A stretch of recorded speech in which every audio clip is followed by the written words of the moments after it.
sa yi ɓe jammima giɗo mamaya ko ɗum ɗon ko firi kon ko a yiɗude martaba men ko. Ok, mi falandude hannde ko woni tonto Mick Paraya, est ce que ɗo wawi min haalande ko woni to toon bi? Min ko Mick Paraya ko Moukhtar min nete inde hannde tigi tigi ko mi jibinande laɓe laggine awa mi fuɗɗi o musique disons gila komi woni paykum satte nde buyon tigi fotti e muɗum ɓay mawɓen hari ɓe falaka mi waɗa musique kono ɓay no wela wonki anki mi forsi mi jeeji ɓe nananimmi ɓe jaɓɓi ɓe haalanimi condition ji maɓɓe ɗin awa simi waɗa e musique hina yo mi yennu hina yo mi waɗu ɓaasi e nder musique ko mi watta kon koye mi waɗu musique mo fof o wawata heɗade a wawa heɗodade e maɓɓen a wawa heɗodade e ɓiɓɓe ma a wawa heɗodade e israɓe ma hara dérangeata hay e goto awa Allah kadi longinimmi ɗum ɗon ɗen mi wakkili mi wawi wadde ɗum tigi tigi on ha ka woni ɗo ɗen ala musique ko mi watta ronka heɗodade e ɓeygure ma nden ronka heɗodade hay e israɓe ma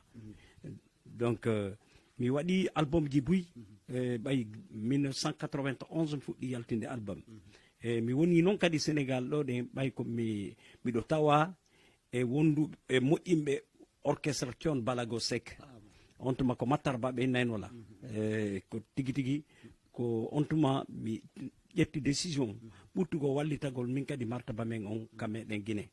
ɓay mi gollidi e maɓɓe ɗo ɗen mi yi no ɓe gollirde noon min ni haɗi min kadi mi waɗira ni ka men ko ɗum waɗi simi hewde komi hewti ka men mi tawi ko mami darannomi révolutionnaire musique haala pular on kanko kadi o nanta inde miɗo tawa e wonɓe les grands pionniers de la musique haala pular en Guinée. Ok, tonton on année mo waɗon Dakar ɗo ko aventure arno ɗo walla ko ka musique adduno tigi tigi hari hinafi musique adduno lan hari miɗo ari tun pour découvrir mi ari vacances komi paykum mi ari vacances ñande go noon Thione Balago Seck tawimi ala Médine ɓe tawi miɗon ɗen hari miɗo ka rue 31 angle 30 ko ɗon ɓe tawimi avec un de ses amis no ine Tidiane ko ɗon ɓe innimi o sago maɓɓe mi jaɓayno mi waɗa orchestre goto imo moƴƴinde orchestre makko on ko ɓay ko neɗɗo hari wakkiliɗo ɓay o ƴettuno galle ɓe makko ɗen ɓe waɗi ɗe engage fi instrument ji ɗin instrument ji heeɓi min fuɗɗi joude awa mi répéti ka maɓɓe ɗon ɗen rue 27 angle 25 mi répéti ɗon ɗen ha on tuma mi wawi maîtrise ude morceau ji bus on tuma noon min fuɗɗi joude ngalam ko ngalam mi yahay no waɗgol soirée jamin ɗi ɗum ko c'était quelle année onon e Thione Seck effectivement min woni ɗon ɗen ɗi duuɓi ɗon ɗen kono mawɓe ɓen in maaki wo haysi ko honɗude min heɓude komi wonatata ko maɓɓe kono ɓurani ɓe ndin jawdi komin heɓude gaaɗe ko ɗum nattinmi Guinée le super colima jazz mi ukkiti e maɓɓe ɗon ɗen kadi ɓay hari yiɓe ƴettunola gila komi woni paykum mi ukkiti e maɓɓe ɗon mi ɓurtiɓe hollude ko honno ɓurtete honno ɓeydorte e nder musique ɓay min hari mi heeɓi expérience bourse ɓay hay ɗo en hay Sénégal ɗo ɗen hari mi jannayno fayɓe buyi guitare alors ko noon mi yaari mais on tuma min fuɗɗiti mi waɗi o album Sarsa Ouré Kaba mi préparé album Sarsa Ouré Kaba o kono en 1988 ɓen a feƴƴini kamɓe ɓe yehi ɓe enregistroyi min mi wawano yawde ɓay ko Abidjan hari enregistrate on tuma ɓe super colima jazz yehi enregistre ton ɓe arti alors gila ɗon on tuma min kadi mi moƴƴini mon propre groupe le Fouta Mélodie nantuno inde moƴƴa noon ɓay mi waɗno menen kadi album si min seedoyi noon en 1991 on tuma mi woni ɗon 92 en 1993 mi fuɗɗi jouirde clavier min tun hara mi programme instrument ji ɗin fof la guitare d'accompagnement la guitare basse le rythme ɗum fof mi programme e clavier o mi ƴetta guitare o mi joua ko noon mi yari. Ok on tan ɗon hari ko mbo joguino sen Guinée o côté musical on par ce que hari onon on natal o débutal carrément e musique on ayo naati hari ko mboni wono mantorede on tan ɗon wonno fewndo on tuma ko orchestre nationaux ji ɗin wonano le Bembeya Jazz Kele Tigi Bala e Sebalade Maintenant, il y a le Horoya Band, il y a le Super Colima Jazz, le Bafimia. Orchestre, il faut pas on tuma yimɓe amaino au son des orchestres. Andi, har no yiɗa fota. Bon, on ti wawata situde yeru yimɓe nantunoɓe inde wono fendo on tuma. Ari on sati musidɓe men ɓen ko on to kamɓe ɓe woni wono haaloɓe har pular ɓen wono Lamasidi ɓe walla Durabari en wawata noon ari ɓe naati carrément e musique o walla bon wono ɓen ɗon ɓe naatiran noon fof kono hari ɓe fuɗɗiki quand même ɓay miɗo manditi wono feno komi janggata ka université Durabari immotono ka saare kanko mo ka lycée ko ɓay ko hitande woni hakkunde amen kanko wayno ka lycée ton ɗen o yaha ka université kami janggayno toon fi ekkitagol musique Durabari ko miɗo tawa ekkituɓe mo musique moƴƴa si tawi noon wono fewdo on tuma Lamasidi ɓe en tigui yahayno kami joyno ɗon ɗen ɓe ƴetta ɓe ñembina oui no woodi ko ɓe ƴetti amen donc woniri no mi fuɗɗino ekkitude Rika kanko wanno duuɓi 5 ka an laabe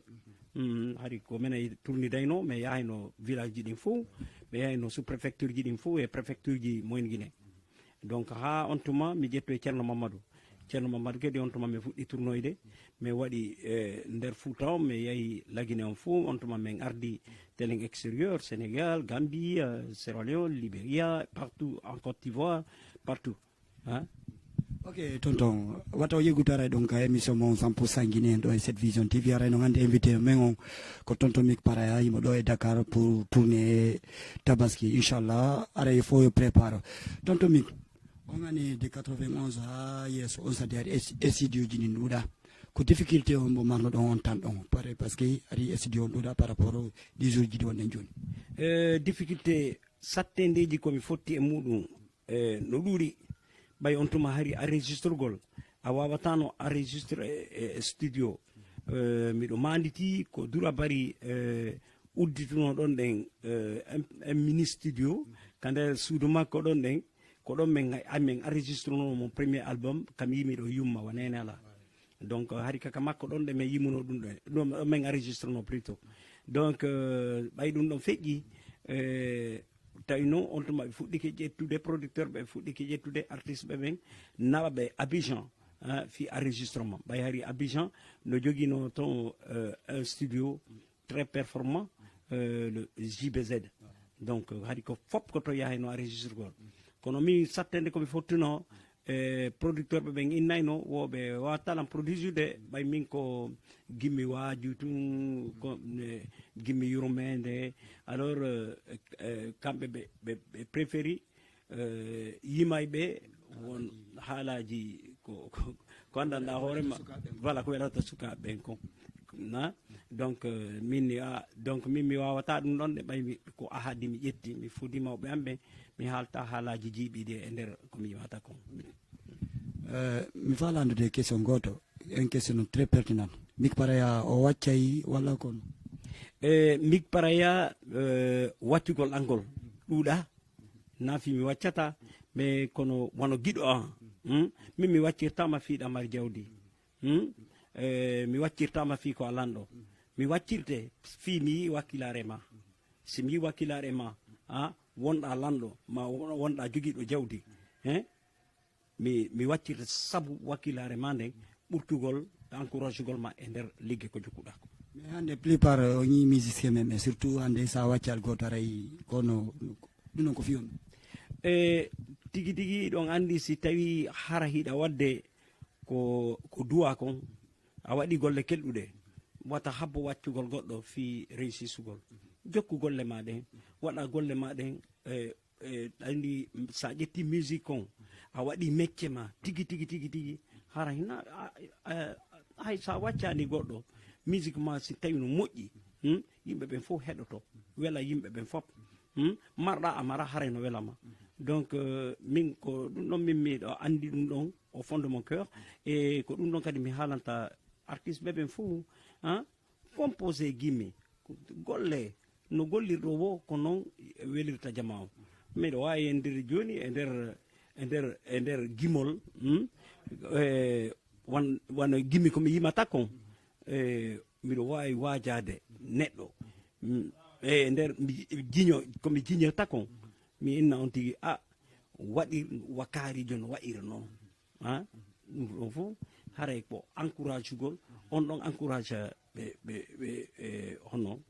won wawɗo no way noon. Ok, Mick Paraya,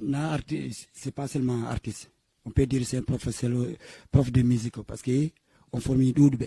Le cas d'Erika, de Thierno Mamadou, tant d'autres. Fait d'autres qui élèvent. Il y a une nouvelle génération, soit qu'on pas écouté carrière du Mabé. Et la nouvelle génération, hande hiɓe mari expérience moƴƴo ɓay Allah walliɓe ɓe heeɓi kamɓe ko ekkitaɓe moƴƴa hiɓe heɓude voix labaɗo hiɓe heɓude hiɓe maîtrise uɓe yeeri ko ɓe wawi kon wano o